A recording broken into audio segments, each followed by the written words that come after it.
Welcome, everybody. Nice to see you. Happy Friday. Um, Welcome to the Academy Chat um, from the National Association of Academies of Science. I'm Amanda Fuller. I'm the past president, and good to see some of you here, old faces, new faces. We do these programs about once a month, thanks to the hard work of Hallie Thompson and our other folks on our admin team, so that we can bring great discussions, great conversations, great technical assistance, and tools to our affiliated state academies. We do these programs for you and sharing some of the knowledge and best practices that our academies have. If there's a topic that you want to present on or a topic that you would like to learn about, pitch it to us. We are here for you, and I have learned a lot from peers and colleagues over the years doing these programs. If you do not regularly join and you want to catch up on what we've been doing over the past few years, our website has all of the past sessions recorded and sometimes associated uploaded documents and resources that are there for you. So we can put that link in the chat as well so that you can find your way to those. Um, yeah, it's just like an informal community, really, where we learn from each other. So I would love to start off by just doing some introductions among ourselves before we get to our featured presentation. So Philip, why don't you start us off? Oh, hello, everybody. Yes, there. Hello, everybody. My name is Philip Winchell. I'm the archivist of the National Association of Academy of Science, and I'm also a member of the Ohio Academy of Science. And Excellent. I will hand it over to Hallie then.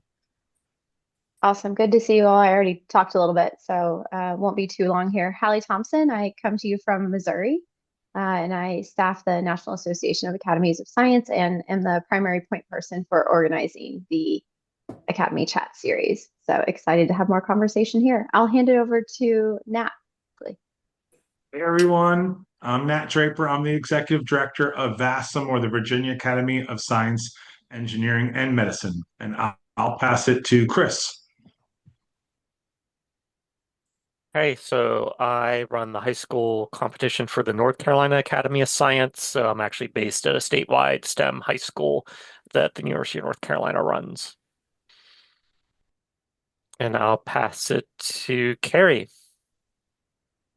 Hi, everybody. I'm Carrie Snazy Burge. I am from Nebraska. I'm the executive director of the Nebraska Academy of Sciences, and I am also on the NAAS board. I can't see who hasn't gone, so. Julianne.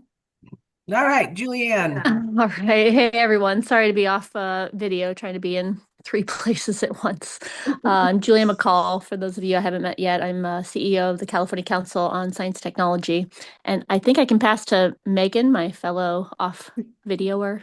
Yes, sorry, home with the kiddos today. So I will also be off video, but Megan Foster, I'm with the University of Idaho and direct the Idaho Science and Technology Policy Fellowship.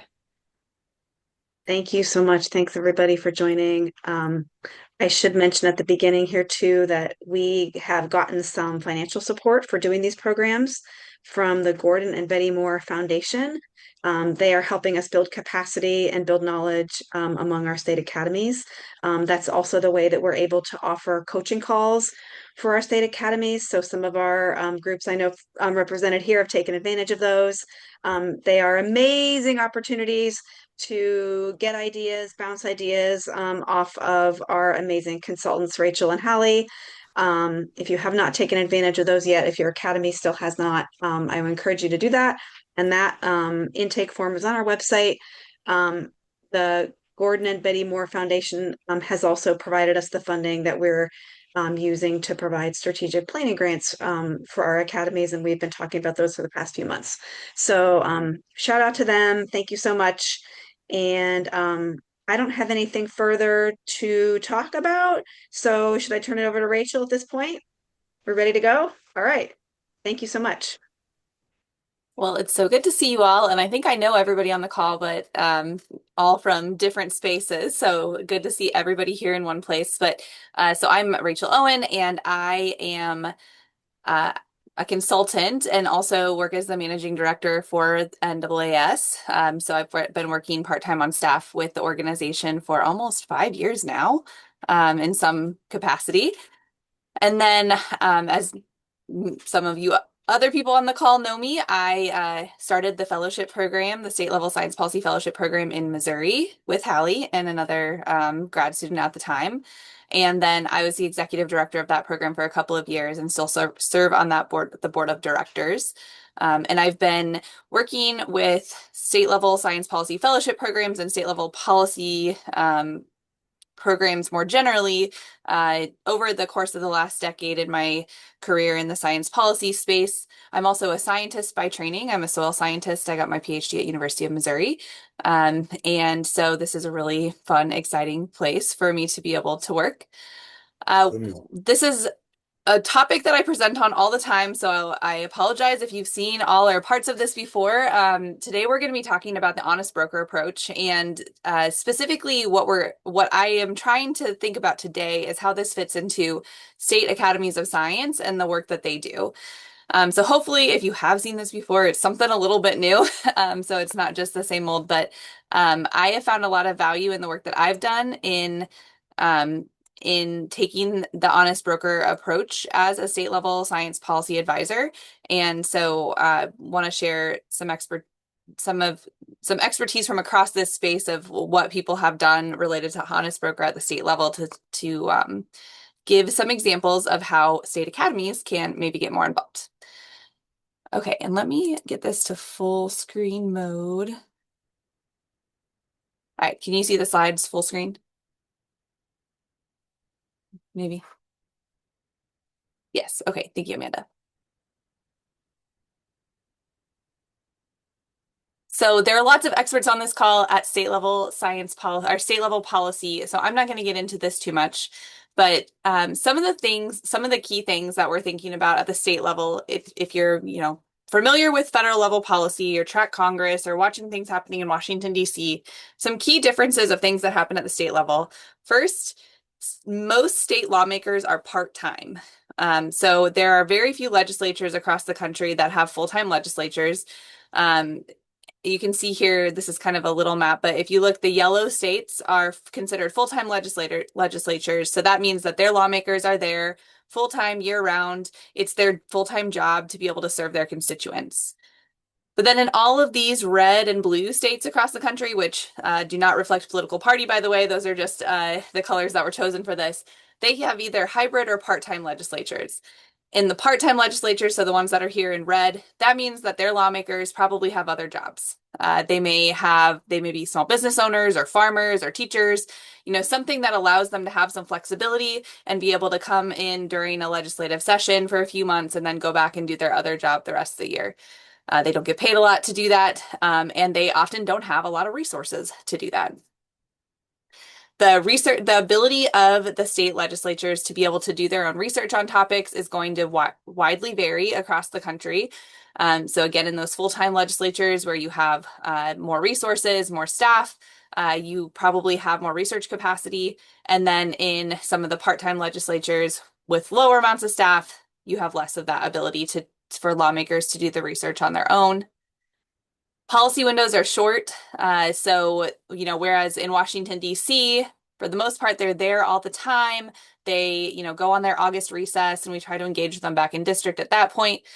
At the state level, in some states, they are trying to make all of their policies in a very short window of time, such as like 45 days every spring, or maybe it's just a few months every other year.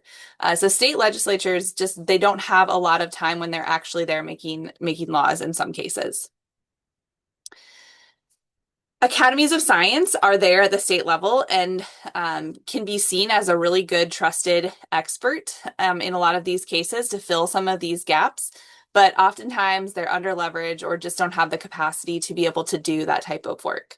Well, I know we have some exceptions on the call. CCST and VASM are there as science advisors to their state already. And we're going to talk about that model and also some other ways that state academies can engage too. So the honest broker framework, just by a show of hands, and let me actually make it so I can see you. How many of you have heard of the honest broker approach? Okay, so this is new to some people. Great. So the honest broker it's a book that was written by a scientist named Roger Pielke Jr. He is a climate scientist. He tends to be on the gets thrown into the climate denier camp every now and then because he likes to talk about nuance with how we talk about climate science. So he's not necessarily a super well-liked climate scientist, but I do think this book, The Honest Broker, is a really great resource, and the perspectives within this model that he developed are pretty solid. But I always say that they caught me in my PhD defense. One of my committee members said, "How can you be trusting this approach that was done by a climate denier?" And I had never heard that about him before, and I was really thrown off guard. So just I want you to be able to make decisions on how you receive this information based on the full facts. So within the Honest Broker framework, Pielke Jr., he lays out these 4 idealized roles of scientists. So I'm just going to spend a little bit of time on each of these, and then we'll get into the Honest Broker a little bit more deeply. So he lays them out in this quadrant here, where on one side you have the view of democracy. So is democracy, is it something where everybody gets to participate and we are thinking about this in a pluralistic way? Or is a democracy really just where you have this elite engagement and those are the people who are making decisions? And then the view of science and society is sort of on the other side here. So a linear model would be we take our science and we give it out to society, or we have this scientific information and we give it in this one-way path to a policymaker. The stakeholder model would be more involved. So it is more the scientists, the policymakers, science and society sort of working alongside one another, where the stakeholders of that science are involved in the scientific process. So here as a pure scientist, we have all these scientists across the country, all across the world who are doing scientific research. They're publishing that research, they are presenting that research at conferences, and that is the way that they are putting it out into the world. So they are, not intentionally engaging with a policymaker, they're not intentionally engaging with society. They are, in their bubble, they are doing their science, they are really only getting their science out there to other scientists. None of these are good or bad. This is really important because we need people to be doing a lot of really good scientific research in order for us as people who are more in the boundary spanning space to be able to take that scientific research and share it with science and with policymakers and society. So that's a pure scientist. And then we have science arbiters who are going to take their science and they're going to make sure it gets to the right people. So, they would be maybe going and sharing information with lawmakers, they might be sharing information with other key stakeholders, but they are not necessarily engaging on that content. So they're making sure it gets to the right people, but then they're not there to answer questions. They're not necessarily working with those stakeholders throughout the scientific process. They are the elites. They are doing the work. They are, determining the right answers, and then they are giving that to the people who they think need to use it. Again, not necessarily a bad thing. We need people who are seen as experts who are giving information to people who need that information. So now if we flip over to the stakeholder model, issue advocacy, this is where I think we see a lot of the science policy engagement happening. It tends to be more visible. So this would be things like Stand Up for Science, how we had the March for Science after the 2016 election, and now we've got the Stand Up for Science organization. So they are going out and they are advocating for science and scientific research, saying we need you to give more money to science. We need you to support scientists in this way. Or they could be advocating for specific issues. So that could be things like climate policy based on climate science. You need to pass a bill to reduce greenhouse gas emissions in some way. So they're taking a stance on an issue and advocating for that stance with policymakers. Not, again, not good or bad, but they're taking the scientific information, deciding that there is a clear policy answer with that information, or that a lawmaker should make with that information, and they're telling the lawmaker what to do with it. So honest broker is now the fourth path here, and let's dive in there.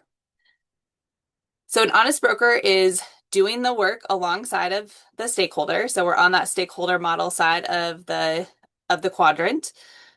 And they are also working with the people who make the decisions. So working directly with policymakers. But now, instead of telling a lawmaker what to do with the scientific information, they are trying to help them navigate that information without limiting their options. So they're not making any sort of prescribed correct answer. They are trying to help a lawmaker understand uncertainty. They are clarifying trade-offs of that information. And then rather than limiting, so I think I said this, but rather than limiting the scope of options of what a lawmaker might consider based on that scientific information, they are going to expand the scope of options and make sure that a lawmaker understands the various implications of the science without telling the lawmaker what to do with that information, but answering questions so that they can get to the conclusion that they need based on all the other factors that they're considering in their decision making as well. I think that this is an approach that works particularly well at the state level for a number of different reasons. So first, at the state level, we have these lawmakers making decisions, sometimes in a very short period of time with limited resources, and they are subject to a lot of competing values. So this happens at the federal level, but in particular at the state level, they may be more connected to their constituents. They may be more accountable to some of these other factors. So they're also considering, things like the economic costs of policies, how it's going to impact their district, if the policies are politically feasible, if they are politically feasible in a way that's going to allow them to get reelected. They're thinking about the timing of the bills, what their constituents think of these policies. And we're also asking them to think about the scientific implications. And so as an honest broker, if you can come in and you can talk about the scientific issues, but also break down how that fits into these other competing values that they have, then it can help them use that information. And this graph here is a survey that we did with Missouri lawmakers back in 2020. And it had about an equal split of Republicans and Democrats who responded to this. But we asked them the extent to which voting is affected by these four various factors. So we asked them about the state budget, their constituents, scientific evidence, and then the values of their political party.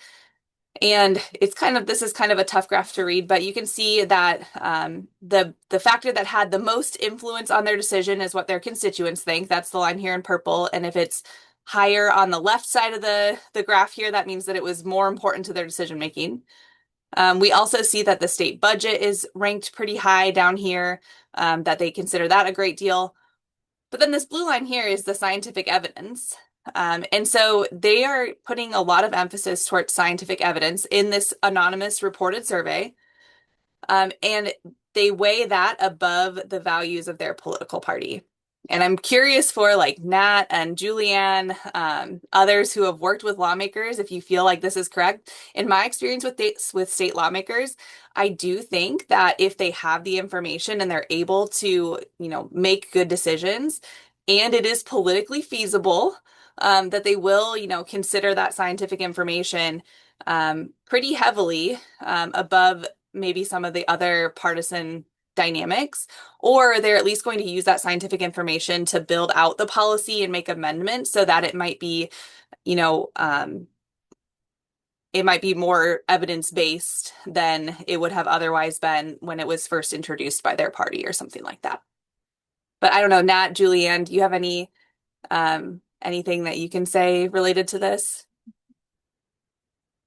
I was just typing in the chat. We have 140 legislators, 100 in the House, 40 in the state Senate, and 11 out of 140 have a science, engineering, and technology background. So I definitely agree with you, Rachel, that if they have good scientific information and they're in one of those committees, it makes like a committee of the Joint Commission on Science and Technology or the Joint Committee on Healthcare.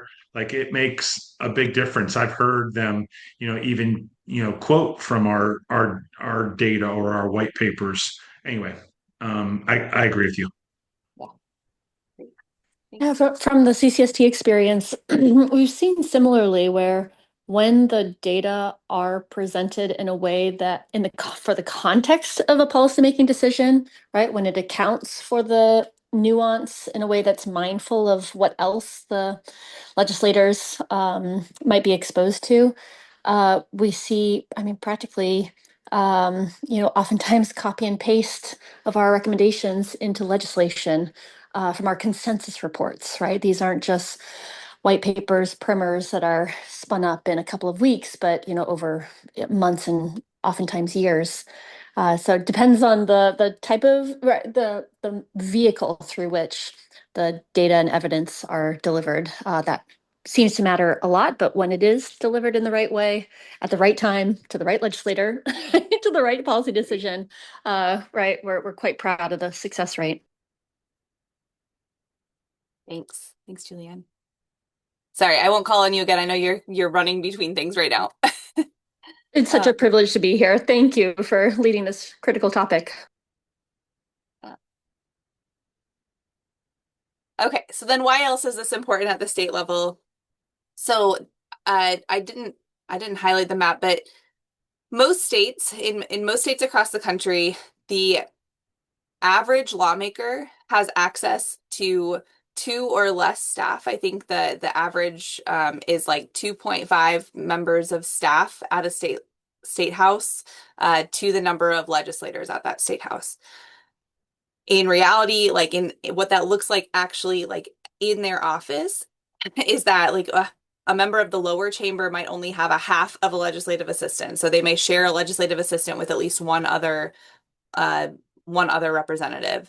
In the Senate, they may have a chief of staff and a legislative assistant and a couple interns during the legislative session. And then there may be, a dozen or so nonpartisan staff who also work in the Capitol who can help with certain things like running committee meetings and doing legal research and writing bills, but they are not necessarily tasked with doing scientific research on a topic.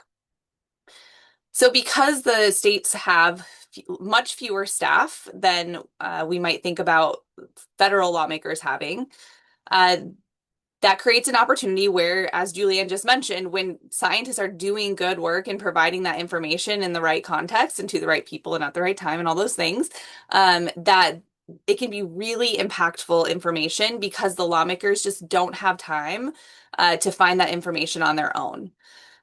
So doing things like two-page briefs that are easily accessible to a lawmaker.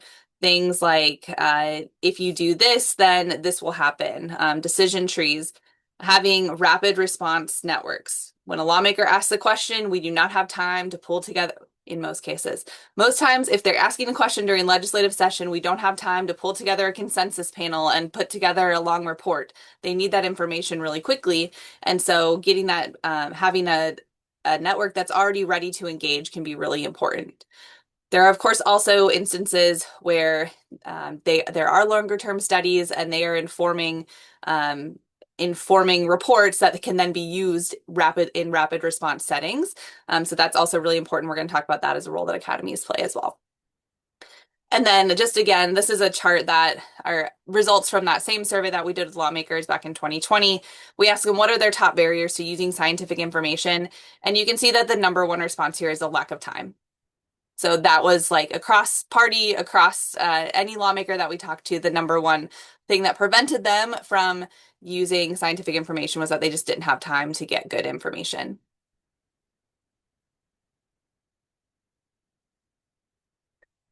And then academies are structured well that they can serve as to take on this honest broker role. You are already out. Academies across the country have likely much more familiarity with their individual state legislature than a national organization might have. So you're there. You know the dynamics in your state. Scientists tend to have perceived neutrality. There is some trust gaps with how people with conservative versus liberal ideologies view scientists right now. So there is that as some sort of some challenge. However, I think that in most cases, academies of science at the state level, the scientists who work at the state level tend to be perceived as experts and trusted resources. Most of the academies in NAAS's network are cross-disciplinary, so you have a lot of different expertise across your membership. You have continuity across administration, so your membership is not turning over. You are a steady resource that can be there for lawmakers. And you have the ability to get people together. And I know that that's what VASM does in Virginia, Washington State Academy of Science. I know California does this work, Connecticut. So there are academies who are pulling these expert panels together and producing reports that are of great importance to the state lawmakers. And these are a couple examples of what those look like. Now, you may be thinking, if you are at a state where you do not have state funding and this mission to do the state policy work, like some of those organizations I just mentioned, something like this could feel really daunting, I can imagine. Starting a fellowship program even could feel daunting. But there are a lot of steps you can take before that point as well to help engage with lawmakers. That doesn't have to be, like spending tens of thousands of dollars to convene a panel and write a report or start a fellowship program. But those are awesome options if that is something you're interested in, and we'd love to talk to you about that. But I have 3 practical ways to be able to have conversations and develop some tools to be honest brokers in your state that I'll talk through, and then we'll turn it over to questions. So the first tool I want to share is writing briefings that are quick and short and able to be a little bit more responsive to lawmaker requests than things like white papers and longer reports. In West Virginia and Missouri, we've started writing these briefs called science and technology notes. The origin of that terminology was that in Missouri, every bill has to have a fiscal note attached to it. It's a short, quick synopsis of the fiscal impacts of a bill. So if we wanted to institutionalize science as something that a lawmaker wanted to see when they were making decisions, then we figured that a science note would imply to them that it's something that they would long-term hopefully expect to see when they're making decisions on that bill. So again, it's not directing them to what decision they should make. It's just a clear, short brief that allows them to understand quickly the scientific implications of an issue. These within them, they summarize the evidence of the main topics of that issue. They clearly identify trade-offs.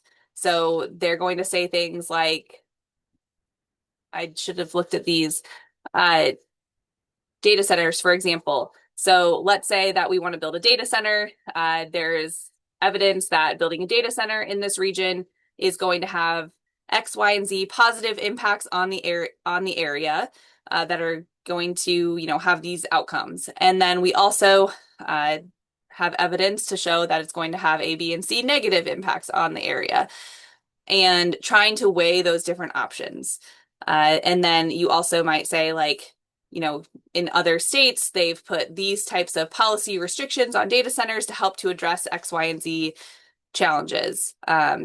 So it's going to try to weigh those pros and cons. So that way, again, we're expanding the options of of the law that the lawmaker has and helping them understand what the implications of that would be without over promising or overstating with the certainty that we have on these issues.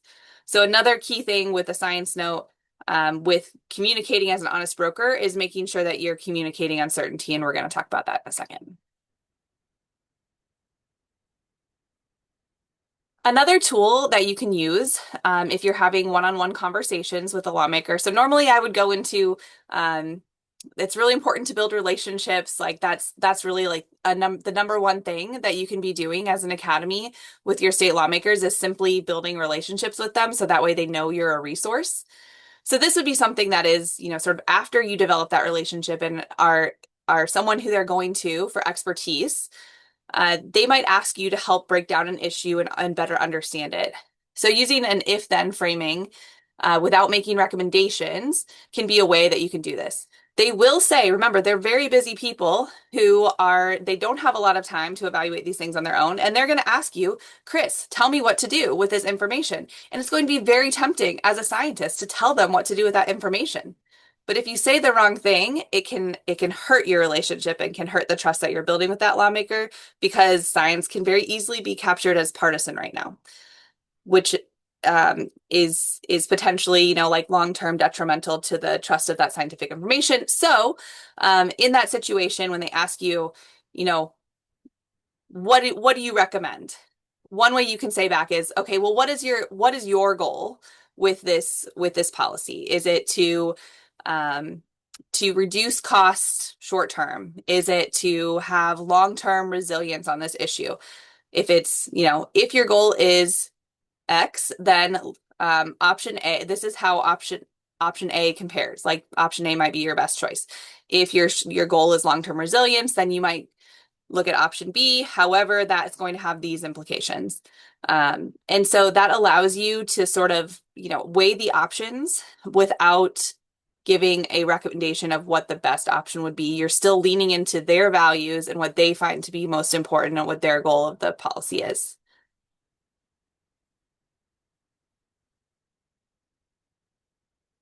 And then one of the biggest thing, and this is probably more anecdotal from my experience, and I should probably try to find more evidence to back this up. But one of the things that we were told repeatedly in Missouri when we were starting our program was that if we did not, they needed to hear what we don't know just as much as they needed to hear what we know. I've been in other settings where I think this is weaponized, where, they're wanting to not acknowledge the things that we do know, and they want to keep dwelling on the things that we don't know. And that is certainly like something that could happen here. But if we say that the science is clear, when in actuality there is, some uncertainty still associated with that, or, we are trying to make an implication to a lawmaker in Connecticut from a study based in California, and, ecosystems in California are much different than ecosystems in Connecticut. And so, we may not know with perfect certainty that how things worked in California are going to be the same way that they work in Connecticut. We as scientists can navigate that type of uncertainty and understand the inference of scientific research. And so having a way to talk about that with a policymaker can lead to more trust long-term and to them actually feeling confident in the information that you're giving them. So instead of saying the science is clear, say, here's what we know with high confidence, here's where uncertainty remains, and here's how that uncertainty might affect the outcomes.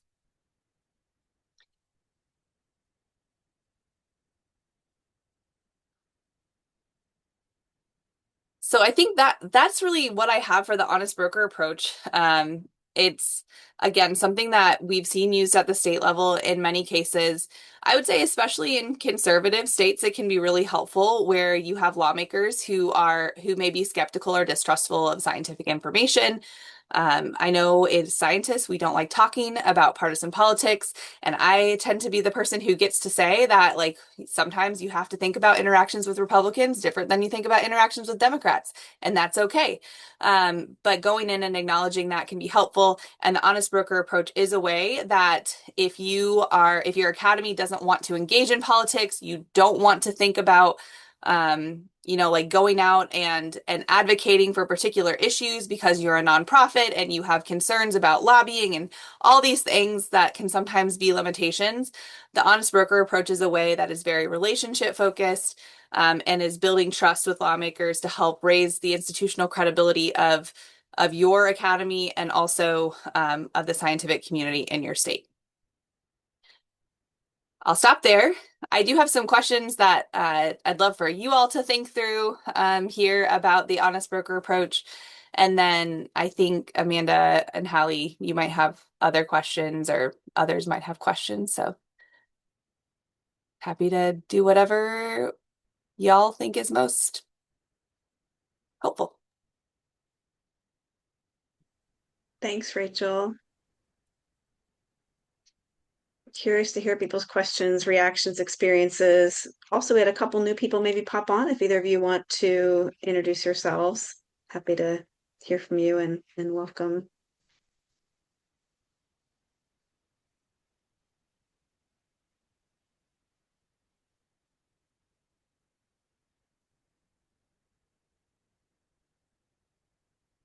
Okay, well, hearing no questions yet from people here, Rachel. One question I have, and I'm glad you acknowledged this, that policymakers will sometimes lean on you and pressure you to take a position or make a recommendation. I have definitely been in meetings before where, and this is during the legislative session, where people are barraged day after day after day with lobbyists, people who are there visiting them and communicating with them like 99% of the time, saying vote yes or vote no on, this thing, right? And so to get a communication from a party that is not saying vote yes or vote no, they have two piles on their desks, right? And so they just want to put your thing into one pile or the other so they can count them up, maybe. And this is giving them the benefit of the doubt, assuming that they are actually listening and counting, which I don't know if all of them do.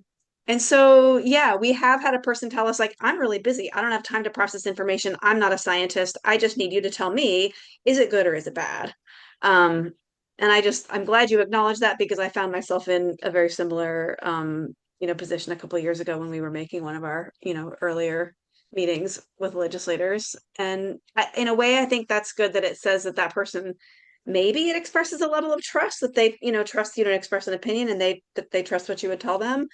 But I wonder if you want to say a little bit more about that.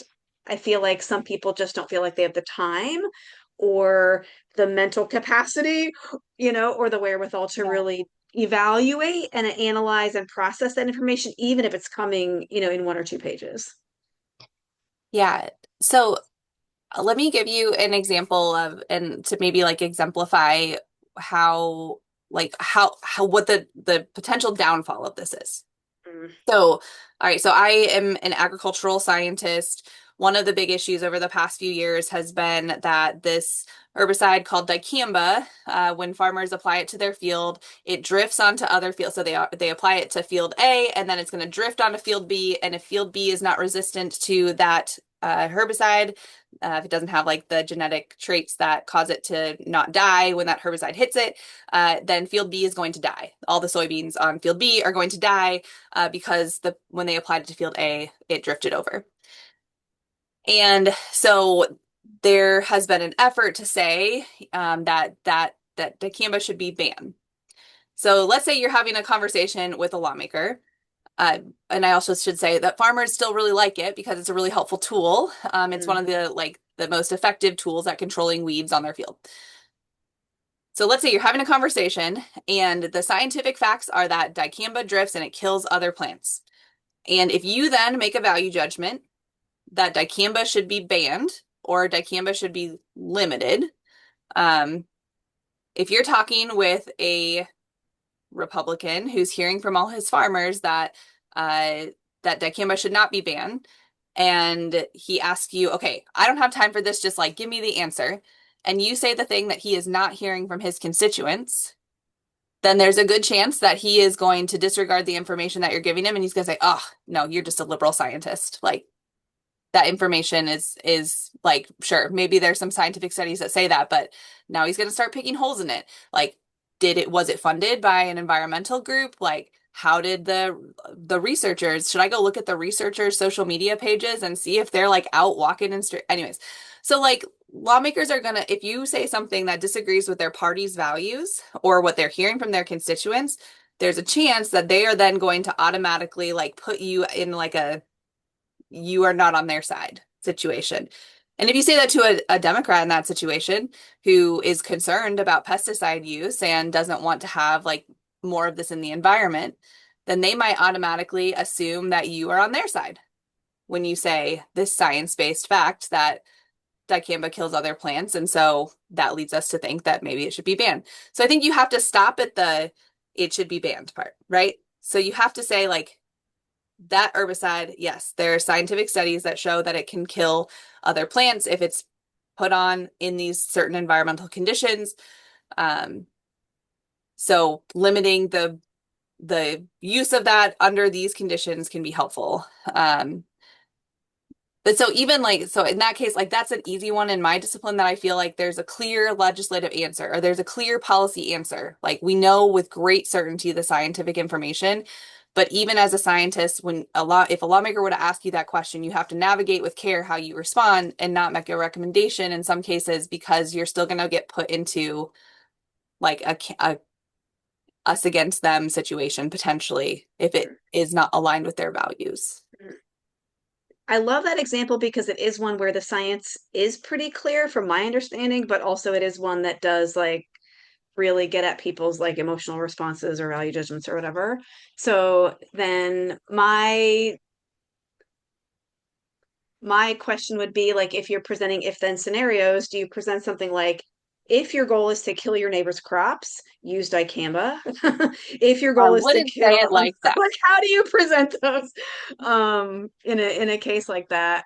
How do you frame it in a way that people will receive that information and actually I would evaluate it say in a like if you're fair-minded way? trying to limit the impacts of that application Mhm, off of that farm, mhm, then it's been shown that if you apply it under conditions when it's not windy, when it's not about to rain, mhm. like when it's dry and not windy, Within that's 100 meters of where the, it's most yeah. likely to stay on that farm.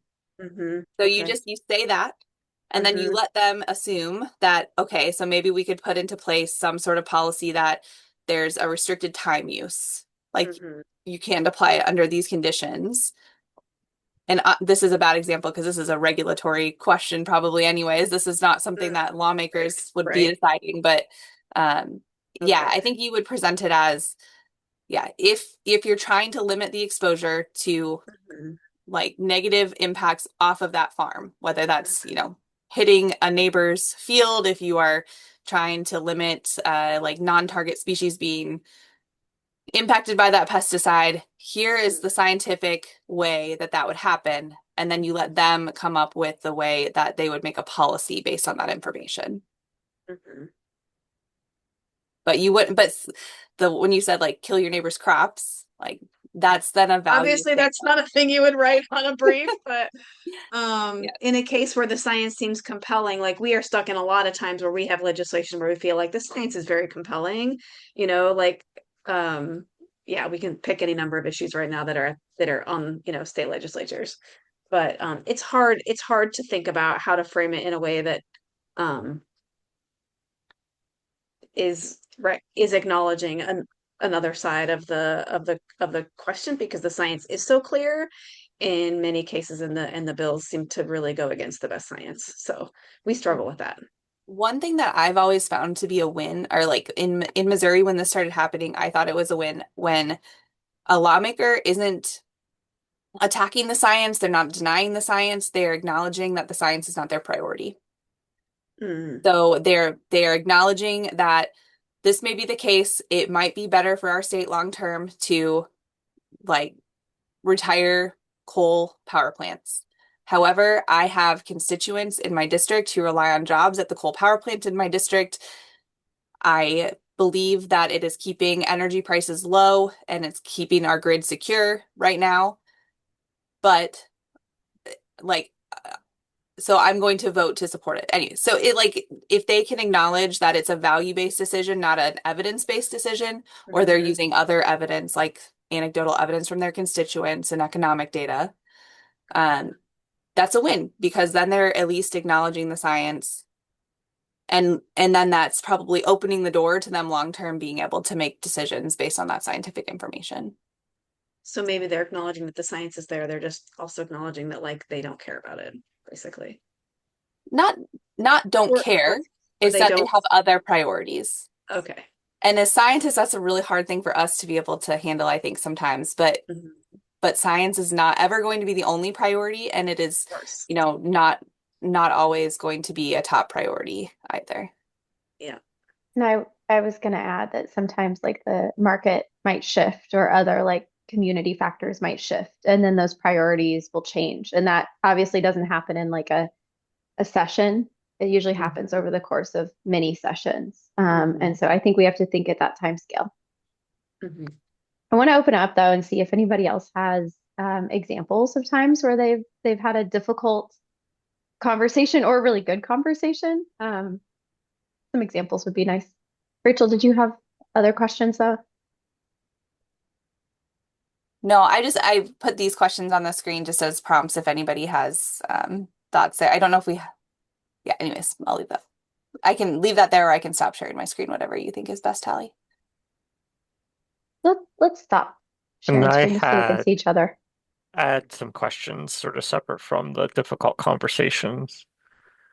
So like one question just from going to our academy meetings, which kind of feel like faculty meetings, like when they've talked about policy, it's like, let's write a strongly worded letter of our position as an academy on whatever the issue is. So have other academies faced that? Like it's sort of like this academy needs to take this stance to advocate for science or position, which sounds very different from what you're proposing. So I have also worked in government affairs for a science society, and that is a lot of well, that's not a lot of what we did. That's a lot of the public facing work that we did was like when it was more so like trying to stand up for scientific funding issues, like saying like science research is important, federal government needs to fund it. And there was like reasons why you should do that if your membership expects you to do that. I think that this is definitely a different approach in that you're not like, well, that is what I was doing in my government affairs role most of the time was I was being an honest broker trying to bring scientific information into policy conversations. I was lining up witnesses for congressional hearings. I was trying to get lawmakers to like see the science without us making recommendations on the science. And I always felt like that was critical for like building a reputation and a relationship with my organization so that when I did have to write a letter to say what you just did was bad and we need to say that publicly so that our members can see that we're saying that publicly. Like that letter itself, I don't think makes a difference as much with the lawmakers as if you have that solid relationship and reputation, the lawmakers see you putting a letter out like that. And then you're also going back and you're having like the one-on-one conversations with lawmakers to let them know about that issue and how it's impacting your membership. So as a state academy, if you have no relationship with your lawmakers and then you're just putting out a letter when things are hard, I don't know that it's as effective as if you are working to build like one-on-one relationships and then using that as a lever when you need to, but trying to be more engaged in other ways most of the time. Lawmakers don't like being told what to do necessarily, or they certainly don't like being told what to do in a public setting.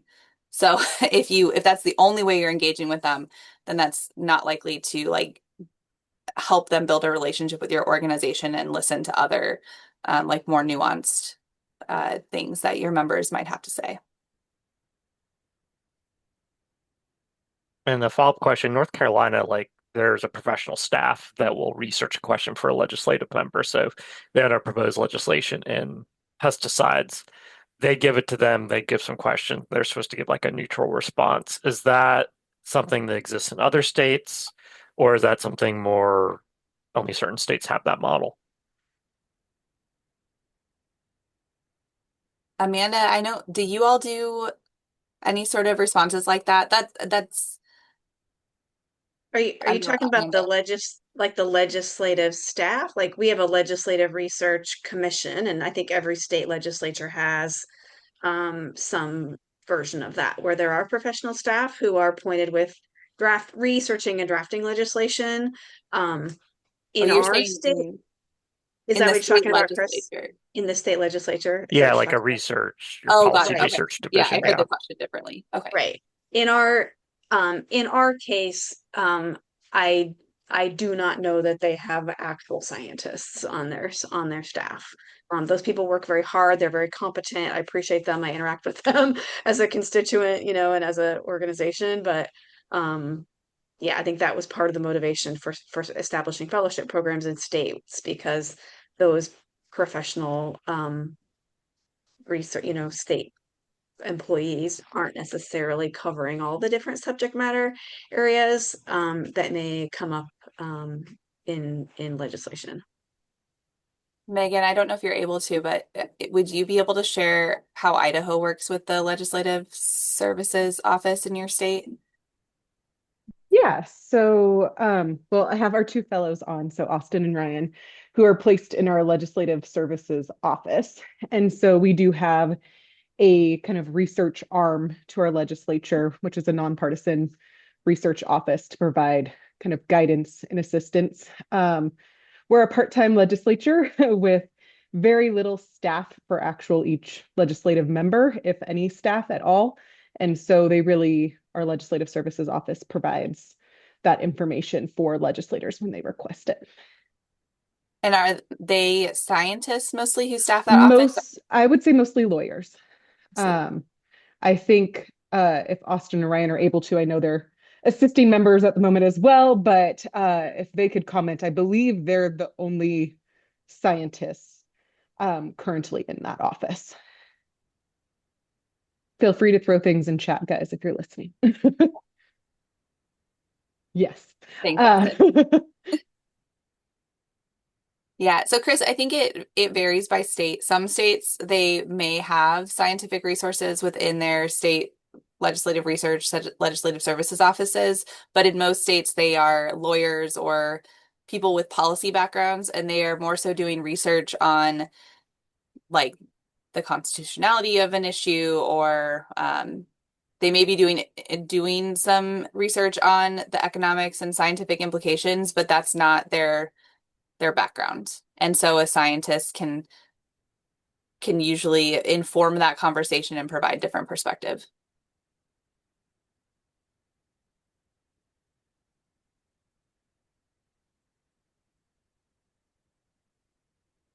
Yeah, thanks, Hallie. So Yeah, Hallie's, yeah, go I was ahead. gonna say I can say I was just dropping it in the chat so people know. But yeah, I think Wisconsin has the most legislative research staff in their nonpartisan office of any of the 50 states. It's way up there. Most of them are not scientists. They are scientists though, but they still want more scientists. They want more of this expertise, and not just in the legislature, but also outside of as connections. So I think there is some unmet desire there, to use a term I used recently. There's also sometimes the legislative services staff, they are unable to, they can't make the research that they're doing public facing. They have to respond only to the lawmaker who asked them for that information. And so there's limitations to like how that information can be shared. So sometimes if you're an outside organization that can publish things like on your website, like NAT publishes their white papers, and most in West Virginia, they publish their science notes. It can be a way for any lawmaker to see that information. It can, like, reporters who cover the state capitol can see them. So it can increase the amount of like science in those conversations more broadly as well.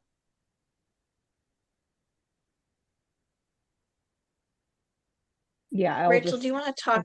Go ahead. Go ahead, Megan. Oh, I was just gonna echo that yes, like for our legislative research office or legislative services office, they don't publish that information broadly for others to see. It just goes to those who requested it.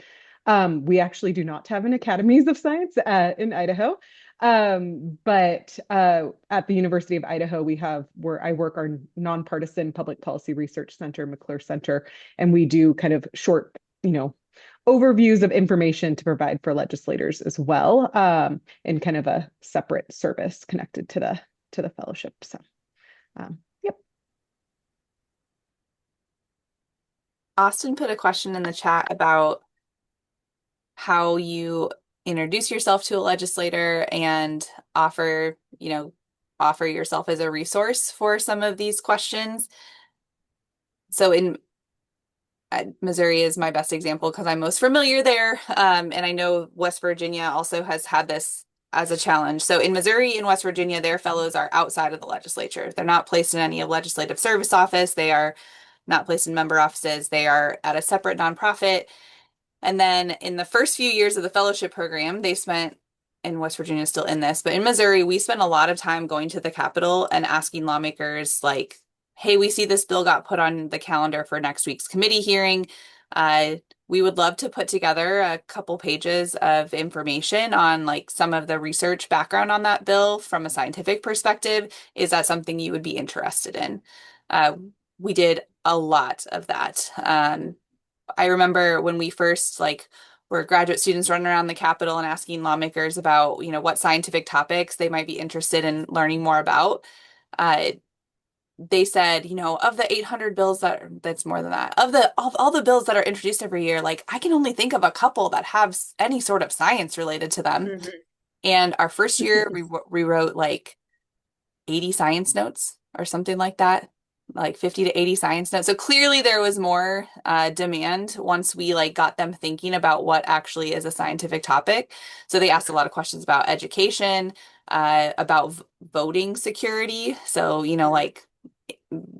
some of the voting technology that's out there, what's the relative amount of safety and security associated with those different, with a voting machine, for instance, versus a paper ballot.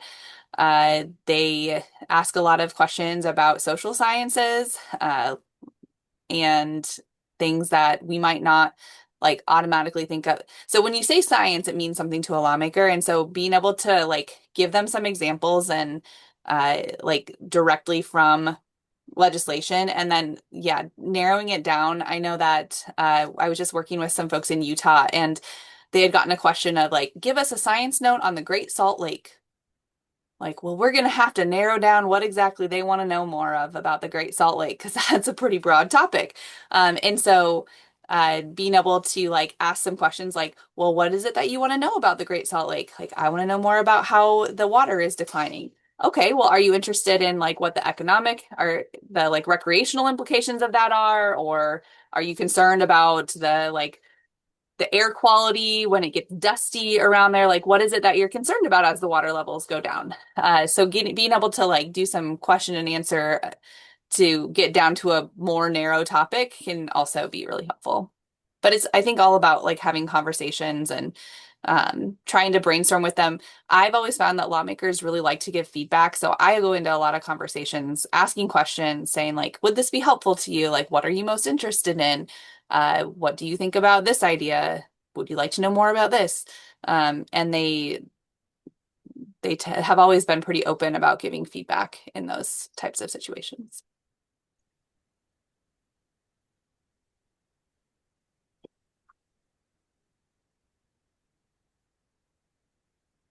Yeah, and that kind of leads to my question too, Rachel, which is about the timing of these conversations. I mean, some of the things that you're describing, I can imagine are much more fruitful conversations if they're held not during the legislative session. I know there is a fast and furious pace of things after bills start getting introduced, but it really seems like if you want time and ability to do good research, to share with people, doing it at a time of year when things aren't moving as fast is helpful. And I wonder if you want to say more about some, ideal timing for being able to prepare the kinds of pieces that you were showed us in here.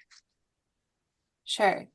Yeah, so during legislative session, things do move really fast. I have this like timeline graphic that I've used in the past that essentially like once things get introduced and start having a committee hearing, you can have a lot of influence on an issue around the committee hearing time. That's when people are like discussing, making amendments. There's ability to bring in outside witnesses. So like you can testify at a hearing, for instance, like at that stage. And once a bill moves past that stage, then it's politics, it's other values that are likely going to be the most important in those conversations. So if you want to be able to do good research, like be able to have good information to provide a lawmaker, it has to happen before a bill would get to that committee hearing stage. That can mean a lot of different things, but once the legislative session starts, lawmakers are really busy. They're, less able to be asking you questions and getting information on the topics. So as much as you can start before legislative session, it's really helpful. I know in several states they have a lot of really good like detailed research happens in the summer when they have special commissions or task forces or blue ribbon panels. Um, those are great opportunities to really get deep on an issue. Um, so like in Utah last year, we encouraged them to go to some of those summer committee hearings to think about the issues and start building relationships. And that's when you have the time where you can, pull some scientists together and do a white paper that might inform the conversation by the end of the summer or inform the bills that they're going to introduce in December for the next legislative session based off that work that they're doing in the interim. So I think the summer can be a really good time to engage with lawmakers. That's But in assuming there, that your legislative season is, January, February, March, like most of them are kind of right now. yeah, most of them are like that. If they are part-time legislatures, they part-time. usually meet in the spring. Mhm. Add a program if you've heard of anything of instead of like the kind of the academy being kind of the institution doing this, sort of trying to build out more scientists to be advocates for policy. Because I'll put this in the chat. This used to be a national organization, but it looks like it may have broken apart. But there's a statewide education policy fellowship, and basically you meet once every couple weeks by Zoom, meet in person a couple times a year. And it's like a cohort of educators learn education policy in the state you're in. And it's sort of like, hey, let's train 20, 30 people how this works so they can advocate instead of it being like a narrow organization. Have you seen anything like that on like science policy? Like any, whether academy or anything else, trying to do something kind of instead of an intensive internship for a couple, kind of lightweight training for a large. Nat, I know that you have a few different cohorts of people you're training related to science policy. You want to share about your like undergrad policy program? And think you and Chris have already connected, so this might be redundant. You might be asking something different, Chris. No, this is just sort of a broad, like even, Yeah. professors, like not, I'm thinking more of a high school program, but just like anyone, any program at any level, kind of like that. So I just made the announcement to the undergraduate policy program students. They're all like sophomores through seniors in college, and we got 21 applications for 12 spots. Last year we had 12 applications for 12 spots, and so it was great to not have to like go after. We last year we were kind of on a time crunch and we had to go at. I like I had to email professors and say I need one more. But yeah, we're very excited about year two. We're going to make a couple adjustments, but it's a 4 day a 4 night I'm sorry, 4 day 3 night program where they'll stay at a hotel right next to the General Assembly, and we'll have 2 full days in the General Assembly meeting folks, and they'll get to shadow our Coves Fellows, which are our graduate students that are in um, the host offices. We actually got 56 applications for 19 spots for the Coves Fellows. So I think the word, like just like how things take time to get the word out, and I think with the up program, it's been great, and we'll see like the direction we go. 3 programs. If, we're interested in doing the Pew More postdoc fellowship, that might, to have an undergraduate, a graduate, and then a postdoc might be a little bit too much with the staff that we have, which is just me. So it might be time to kind of like revisit that. But I hate to see it disappear because the students all completed surveys, and they really thought the folks they met, they got to meet a House delegate, they got to meet with the executive director of JCOTS, the Joint Commission of Science Technology, and we had really good open-ended questions with the Department of Environmental Quality, Department of Energy, like all those kind of folks too. Great. And I'm thinking like ideal, perfect world, if you had kind of down to high school age to even local school teachers to scientists together might build more trust, because I feel like as soon as they hear university faculty or scientists, like for our rural Republican legislature, that's already a barrier, but they seem more trusting of those in their community that are scientists, or those that are like doing science but like locally in their community, like high school students, educators. I was trying to think. I was a high school teacher for 17 years too. It could definitely work with high school students as well. It might not be the same level because they haven't like picked their major yet, but it would still be pretty powerful. Another example, and I think this also could go down to like high school teacher, like science enthusiast kind of level, but so many of the science societies have like a year-round science policy training program. So like where I was at it, we called it the SEED ambassadors. It was something about, I have no idea what SEED stood for. Anyways, we had a SEED ambassadors, and they were like, we had monthly trainings where they came and we talked about different aspects of engaging with policy. And then, like ideally then they like left equipped to like wherever they ended up in their career, be able to engage with policy either through our society or through other opportunities. And I think that is a way, like having those like regular meetings and building this network can be a way to build up that capacity in the state to respond to scientific issues. And Hallie, AGU, I think, has one of the better examples of how they're working with their scientific members at the state and local level. So I was wondering if you could share that. You know more Yeah, about it. they have a lot of different ones. The local science partners is like they're working at the more local level, but they're ideally engaging with their congressional members in district, and building those relationships. But they're coming at it from a perspective of like you have expertise in this scientific area. We want you to build relationships. So very much what Rachel was talking about. Thinking more about appropriations in that particular program, though. They have another one that's more like community science based, the Thriving Earth Exchange. And I don't know much about its model, but the idea is more of like listening to people in your region and interacting more with local policymakers and potentially informing on just one type of conversation that's happening in your local area. So less of sort of a appropriations and more of a science informing policy approach. I can drop links too if anyone's interested. Hallie, Great. did you want to say more about the question you put in the chat? Oh, yeah, I'm just trying to connect this. What you said, Chris, is really getting me thinking about how academies can engage in this way, because it feels like academies are well positioned to bridge that like high school to professor pipeline and making sure that they all know about how to engage in policy. And annual meetings come to mind. And all the academies, or most of the academies, I should say, that I've engaged with directly, there is an annual meeting of some sort. It looks a little bit different depending on where you are, but it often has a really heavy attendance of folks that are doing research at the undergrad level. And then you see some coming from all the other levels of science.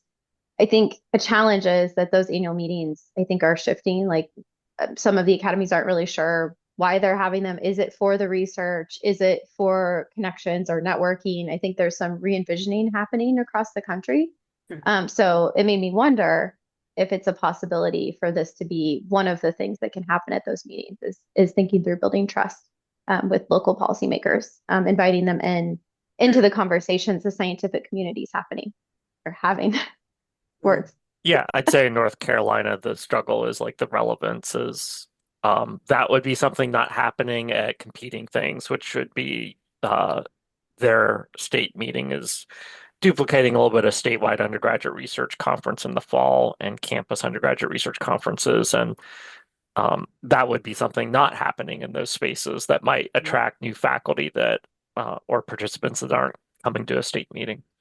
Mhm. We had a symposium in the fall. We sometimes do like special sessions at our annual meeting, and we had a nuclear energy symposium in the fall at our meeting, and we did invite one of our legislators who's been, you know, very strongly, an advocate for nuclear energy in our state, but who we knew was taking a keen interest in the topic. So we invited, scientists, researchers who are working on the various aspects of nuclear energy and invited that legislator to participate. So he came mostly as like a not as a speaker panelist necessarily, but just as a person to be part of the conversation. And he was very, because we were doing something that he was very interested in, he did come and attend that session, and we had a chance to talk with him a little bit there. But I think for some of them, I think you'd have to give them show them what the value is for them to just come, instead of just saying like, come and meet scientists. Like, I don't know that they would necessarily come unless there was some specific hook for them. I think that's a really good example, like a really good honest broker example, Amanda, because you are getting the lawmakers and the scientists together in the same room to like talk through the issue rather than just like you wouldn't want to invite a lawmaker to just come and like hear about a topic, right? Like maybe Right. they'd want to do that. Like they might be interested generally to know more about that topic and the scientific evidence behind it. But if you can like give them space to come into the room and be able to ask questions and have discourse, I think that is Mhm. really helpful to allowing them to see how they can use more science when they're making decisions. Yeah, we had a little bit of a hard time thinking through that, because we know that this particular person would be very eager to take the podium and talk, at any length we give them about, why we need more nuclear energy in Kentucky, et cetera, et cetera. So we didn't really want to give a platform for that. And so we talked about like, how can we invite that person and put the right kind of boundaries around like what their role is there, and not have it be a one-way conversation either. So Yeah. yeah, it worked out. I think it worked out well. I think we'd like to do more of that, but it takes some planning and preparation and capacity to do all of that prep Yeah. ahead of time. It was a little bit of a reach for us to put that all together. Yeah. And this is like before we move on to what Hallie just put in the chat, I think that like having a topic specific event to convene lawmakers is a really great place to start. Like Nat, I think you've done some of that work. That's how Missouri's program got started. We just picked a topic and got a bunch of people in a room to talk through that as an example. You know what? One thing I think that's helped me is I've been focusing on just 3 commissions in Virginia. And like on each commission, there's 12 to 15 legislators. So like the Joint Commission on Healthcare, the Joint Commission on Science, Technology, and then the energy one, which is called the Commission on Electrical Utility Regulation. And just right now, finally, after like a year and a half, like they know me by name now and they know about our white paper. So like I don't have to start the conversation like, hey, do you know who VASM is? Do hey, we produced a white paper on technologies to power data centers, that kind of stuff. And then we had a legislative breakfast 2 weeks ago, 3 weeks ago. I guess it was 4 weeks ago. And it was great. A lot of the ones, the most people that showed up were the delegates that are on these 3 commissions, because we had here I'll put it. I put the LinkedIn post in the chat, but we took a lot of pictures with them, and they took pictures, and they want to make, and we had all our materials kind of laid out on a table that they can come and take if they want to.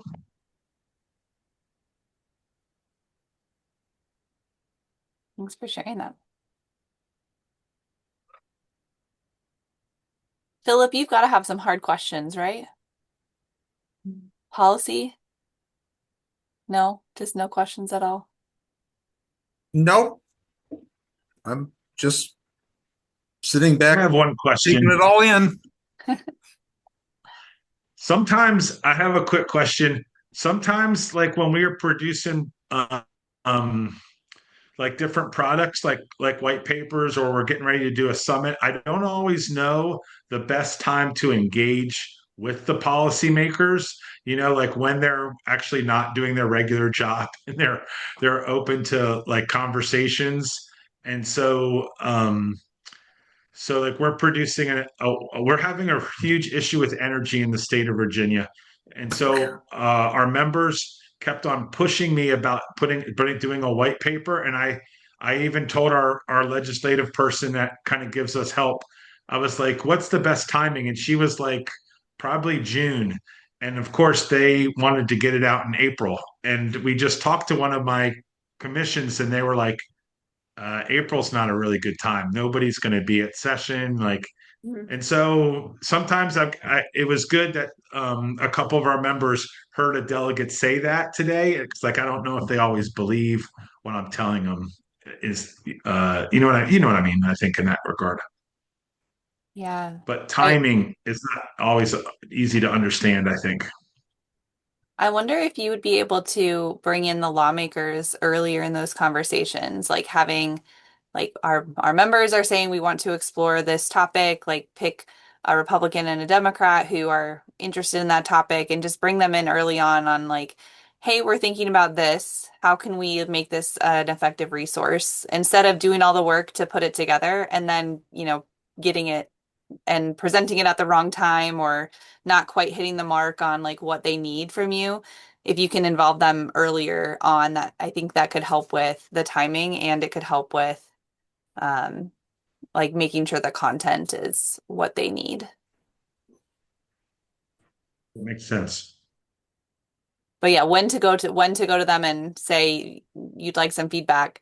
Again, like I've never had a lawmaker be like, they may not respond, but if you can get 5 minutes with them, say like, hey, I have this idea. Can I have 5 minutes of your time? Can you just give me some quick feedback on this? Because I want it to be helpful to you, and I need you, like your feedback to make sure that it is actually helpful before I do the work. I think most of the time they're willing to give you that 5 minutes, and half the time it turns into 60 minutes because they get going because they like talking, and you get a lot of good information out of that. So just when they're Yeah, busy, be respectful of definitely. their time.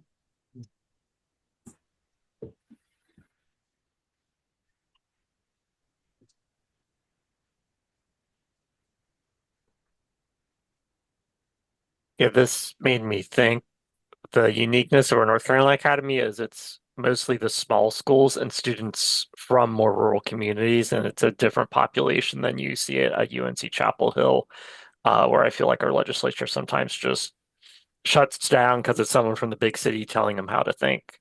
Um, as like an asset for at least our academy, maybe other academies are like that.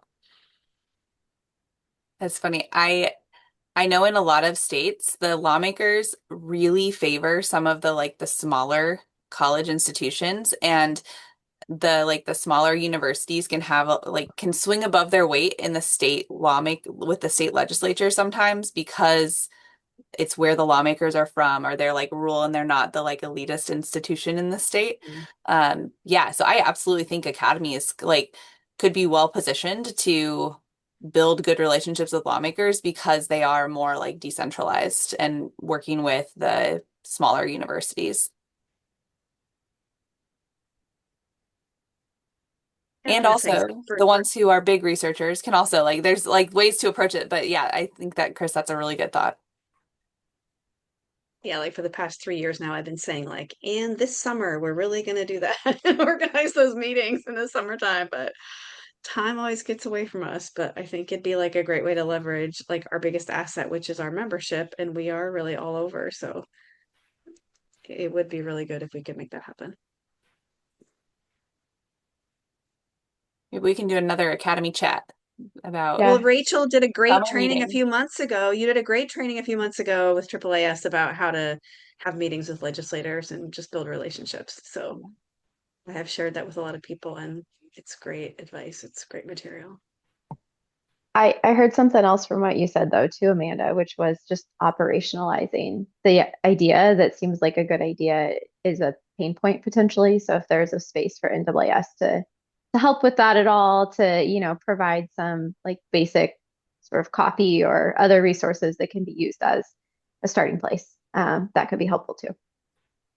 One thing that I would love is, we have a database that's just mailing addresses, but we don't have legislative districts in my database. So I would love if there was some sort of tool that I could like plug into and program a spreadsheet to, spit out where those legislative districts are. We could do it roughly based on municipalities, but like we have 120 districts in my state and they're all like this. So it's a little messy. I mean, 120 counties.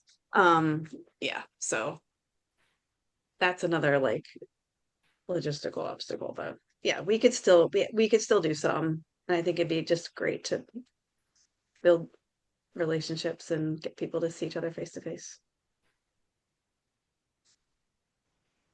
Well, Rachel, I wanted to give you another minute or two if you wanted to wrap up or had anything that you wanted to say in closing, and then I had a couple of announcements.